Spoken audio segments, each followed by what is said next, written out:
Friends, Jai Hind, Vande Mataram. Welcome back to our YouTube channel. Friends, आज हम बात करने वाले हैं साइंस और खासकर बायोटेक्नोलॉजी की। और इसके अंदर हम बात करेंगे कि आज तक जो भी हम आरएनए के विषय में हमारी अवधारणाएं थी वो आज झूठी हो चुकी हैं और इसमें एक बहुत बड़ी खोज हुई है जिसका नाम है QT45। अच्छा, ये जो खोज हुई है इसमें जो भी वैज्ञानिक थे उनके नाम है वैज्ञानिक फिलिप हॉलगर और उनकी टीम। ये MRC laboratory of molecular biology, Cambridge, Britain के अंदर ये रिसर्च हुई है।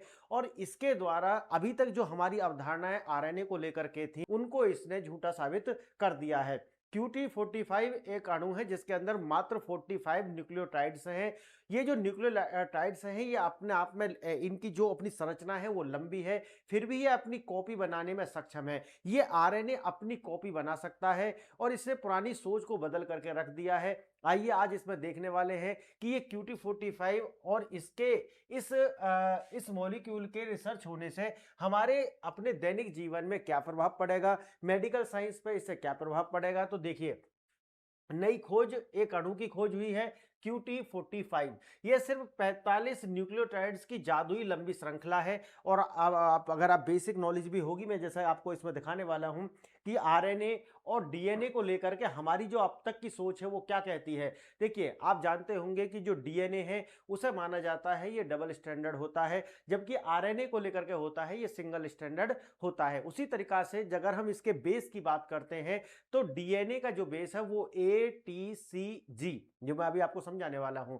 और वही अगर हम आरएनए को देखते हैं तो AUCG। इनके द्वारा ये बेस अक्षर हैं, इनके द्वारा इनको बना हुआ माना जाता है। अगर हम बात करते हैं कि ये फंक्शन कैसे करता है, जैसे डीएनए क्या फंक्शन करेगा, अगर हम डीएनए की बात करें तो जानकारी को स्टोर करना, उसका ब्लूप्रिंट या उसका नक्शा होता है डीएनए। जबकि हम आरएनए की जब बात करते हैं तो जानकारी को पढ़ना और उस काम के लिए उसे काम के रूप में बनाना, ये आरएनए का प्रयोग होता है। अगर हम तुलनात्मक रूप से देखें और एंजाइम क्षमता की हम बात करते हैं तो जो डीएनए है वो रासायनिक क्रियाएं नहीं कर सकता, जबकि आरएनए होता है वो मुड़कर एंजाइम की तरह रासायनिक क्रियाओं में भाग लेता है और क्रियाओं को संपन्न कराता है। अभी तक हमारी सोच यही थी इसको लेकर के, लेकिन इस लेक्चर के बाद में आपकी सोच में और बहुत ज्यादा इजाफा होने वाला है। देखिए, आरएनए वर्ल्ड हाइपोथेसिस और महत्व क्या है वो तो हम बताएंगे।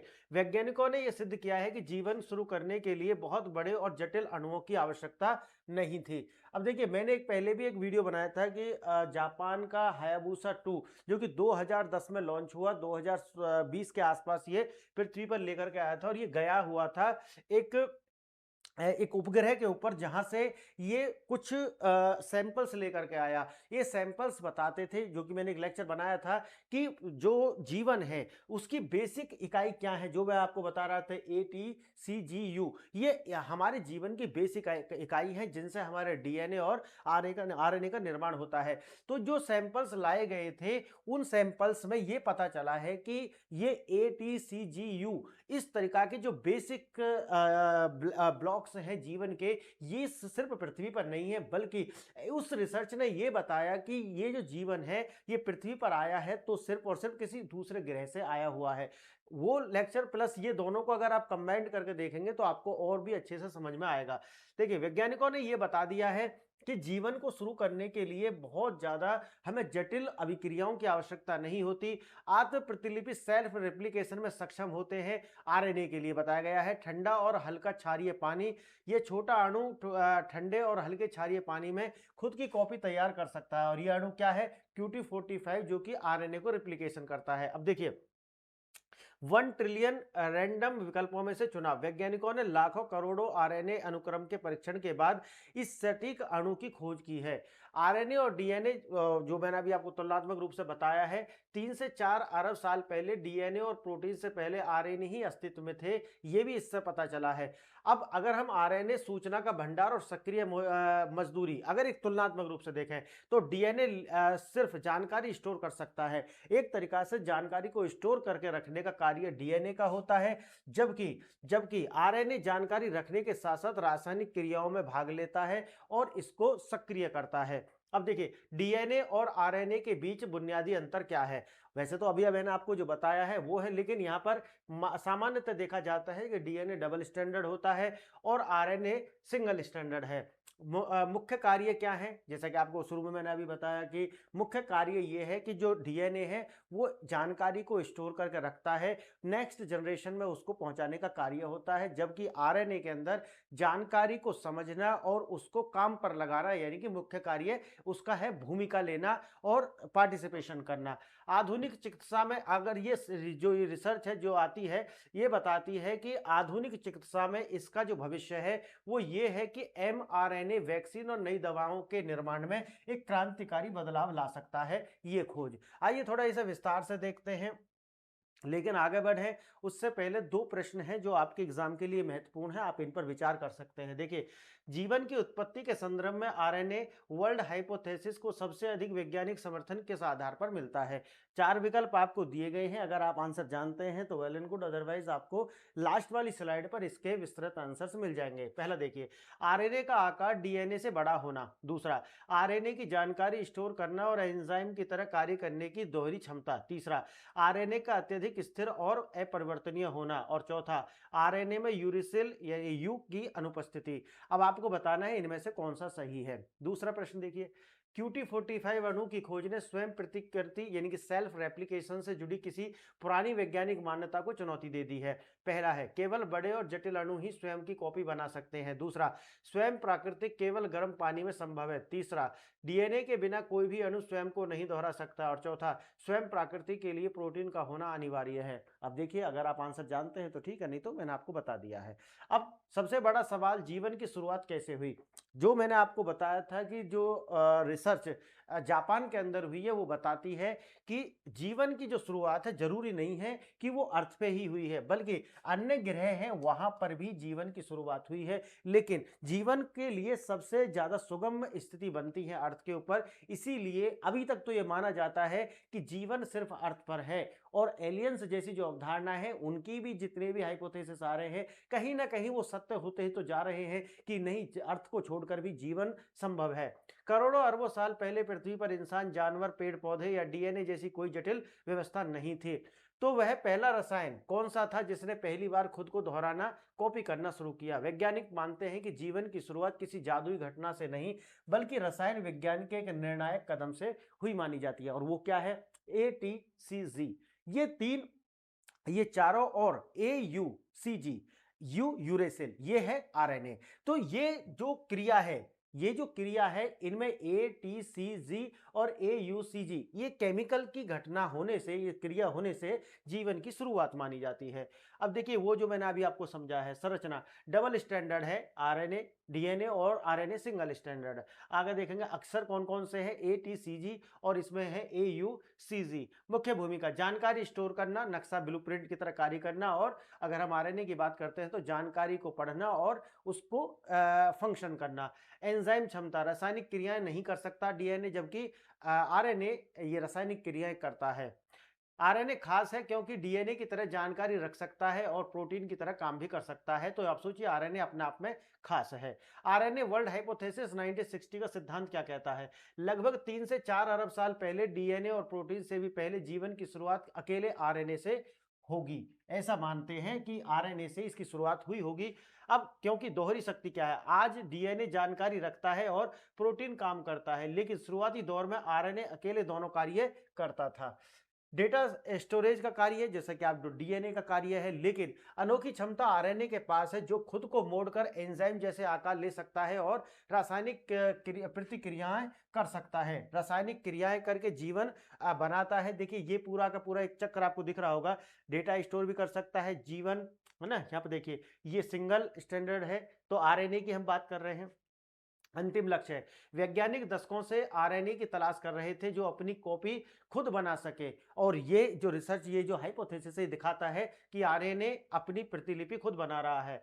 समस्या है, प्रकृति में स्वयं प्राकृतिक इतनी मुश्किल क्यों है? अब तक ये माना जाता था कि खुद को दोहराने वाले सेल्फ रेप्लिकेटिंग आरएनए बहुत ही बड़े और जटिल होते होंगे, लेकिन इस रिसर्च के द्वारा, इस हाइपोथेसिस के द्वारा ये सामने आता है कि बड़े आरएनए प्राकृतिक रूप से इनको अपने आप बनना लगभग असंभव और बहुत कठिन है, जबकि छोटे आरएनए ये आसानी से बन तो सकते हैं, लेकिन इनमें जटिल कम, जैसे खुद की कॉपी बनाना, करने की क्षमता नहीं होती। वैज्ञानिकों का एक ऐसा अणु की तलाश थी जो आकार में छोटे हों लेकिन काम बड़े कर सकें। और वही कार्य पूरा किया है QT45। और ये जो QT45 है, जीवन की शुरुआत समझने की दिशा में अब तक का सबसे बड़ा कदम इसको माना जा रहा है। इसके खोजकर्ता जो मैंने आपको बताया है, वैज्ञानिक फिलिप फॉल्गर और उनकी टीम। संस्थान है MRC laboratory of molecular biology, Cambridge, Britain के अंदर। और यह नव खोज, ये जो नई खोज है, QT45 अणु में सिर्फ मात्र 45 ही न्यूक्लियोटाइड्स हैं, और यही जो न्यूक्लियोटाइड्स हैं वो लंबे हैं, फिर भी अपनी कॉपी बनाने में सक्षम है। इसने पुरानी सोच को बदल करके रख दिया है, जो मैंने अभी आपको बताया है। देखिए, प्रयोगशाला प्रक्रिया 1 ट्रिलियन से एक अणु तक का सफर कैसे तय करता है। विशाल शुरुआत, 20 से 40 न्यूक्लियोटाइड लंबी 1 trillion lakh crore random RNA श्रृंखलाएं बनाई गई। उसके बाद में फिर इसमें क्या किया गया, छटाई की गई। इनमें से केवल 3 ऐसे आरएनए चुने गए जो आरएनए टुकड़ों को जोड़ सकते हैं। उसके बाद में म्यूटेशन कराया गया। इन तीनों को मिलाकर कई बार बदला और चयन की प्रक्रिया से गुजारा गया। जब अपने आकार बदलता है आरएनए, डीएनए, तो अपने आकार में परिवर्तन को क्या कहा जाता है, उसका म्यूटेशन कहा जाता है। इन तीनों को मिलाकर के अब क्या किया गया कि चयन की प्रक्रिया की गई। परिणाम आता है, अंत में QT45 का निर्माण हुआ, जो कि आत्म प्रतिलिपि, अपनी सेल्फ रेप्लिकेशन कर सकते हैं। और इसी की खोज के लिए वैज्ञानिकों ने यह सारा कार्य किया था। अब QT45 काम कैसे करता है, देखिए, अनुकूल परिस्थितियां क्या है, कहां पर ही काम करेगा, तो ठंडा और हल्का क्षारीय। जो वाटर होना चाहिए वो एल्कलाइन होना चाहिए और ठंडा होना चाहिए। दूसरा, अब इसका पहला चरण देखिए, QT45 अपने पूरक यानी कंप्लीमेंट्री आरएनए स्टैंडर्ड का एक कॉपी बनाता है, जैसे किसी सांचे का निर्माण किया गया हो। उसके बाद में क्या होगा, दूसरा चरण, फिर उसे नई कॉपी जो सांचा बनाया गया है का उपयोग करके खुद एक बिल्कुल नई प्रतिलिपि तैयार कर देता है। और यहाँ पर कंप्लीमेंट्री स्टैंडर्ड टेम्पलेट दिखाई भी गई है। जैसे यहाँ पर पहले में क्या है कि अपना पूरा कंप्लीमेंट्री आरएनए स्टैंड तैयार करता है, और ओरिजिनल क्या है, QT45, और यहाँ पर क्या है, ये कंप्लीमेंट्री। तो इसने क्या बनाया, डबल स्टैंडर्ड यहाँ पर तैयार कर लिया। हालांकि अभी ये दोनों प्रतिक्रिया एक साथ एक ही जगह पर सफल नहीं हुई हैं, लेकिन ये सेल्फ रेप्लिकेशन की दिशा में सबसे बड़ा कदम जरूर है। देखिए, ये खोज दुनिया के लिए इतनी महत्वपूर्ण क्यों है। पहला, पुरानी धारणा थी, उसको तोड़ा गया है। पुरानी धारणा जो अभी तक माना जाता है कि इस खोज ने इस पुरानी धारणा को तोड़ दिया है कि केवल बड़े और जटिल अणु ही जीवन की शुरुआत कर सकते हैं। तो इसने बताया है कि जीवन की शुरुआत छोटे, जिसमें कि मात्र 45 न्यूक्लियोटाइड्स हैं, उनसे भी जीवन की शुरुआत हो सकती है। तो पुरानी जो परंपरागत सोच थी उसको इसने ब्रेक किया है। और दूसरा, नई वास्तविकता इसने दी है। छोटे अणु की शक्ति यह साबित करता है कि जीवन की शुरुआत के लिए सही परिस्थितियां हों तो महज 45 न्यूक्लियोटाइड लंबे और छोटे आरएनए की आवश्यकता थी। सिद्धांत को प्रमाण यह है कि यह खोजा गया आरएनए वर्ल्ड हाइपोथेसिस को एक ठोस और व्यवहारिक वैज्ञानिक आधार प्रदान करती है। जीवन किसी जादू से नहीं बल्कि रसायन विज्ञान से शुरू हुआ है। क्लियर। और देखिए, दुनिया की इस खोज से क्या फायदा होने वाला है हमारे दैनिक जीवन में। पहला, देखिए, प्रयोगशाला में जीवन।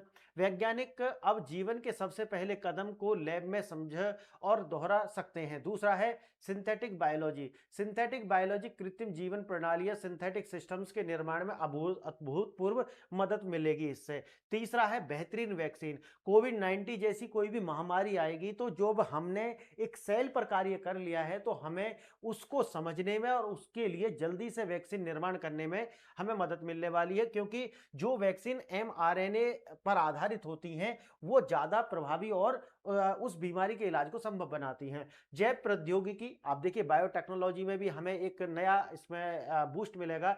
नई और उन्नत दवाएं, बायोटेक और मेडिसिन की खोज के लिए इसने नए रास्ते जरूर खोले हैं। तो इसके लिए इसका जो प्रभाव है हमारे दैनिक जीवन पर भी आने वाला है। फ्रेंड्स, अगर आपको लेक्चर पसंद आया है तो इस चैनल को लाइक, शेयर और सब्सक्राइब कीजिए। अगर आप अपनी तैयारी को एक नई दिशा देना चाहते हैं तो मेरा ऐप है PRS ऑफिशियल, जो आपको एंड्रॉयड और iOS दोनों पर मिल जाएगा। यहाँ पर आपको बहुत ही कॉस्ट कटिंग में आपके लिए जीएस, स्टैटिक पार्ट के लिए ज्योग्राफी से लेकर के आपको एथिक्स हो या फिर डिजास्टर मैनेजमेंट हो या history, politics, art and culture, सभी का सिलेबस आपको मिल जाएगा। क्लास लाइव मिलेंगी, जाइए और अपनी तैयारी को नई दिशा दीजिए। आपने वीडियो देखा, इसके लिए बहुत बहुत धन्यवाद। जय हिंद।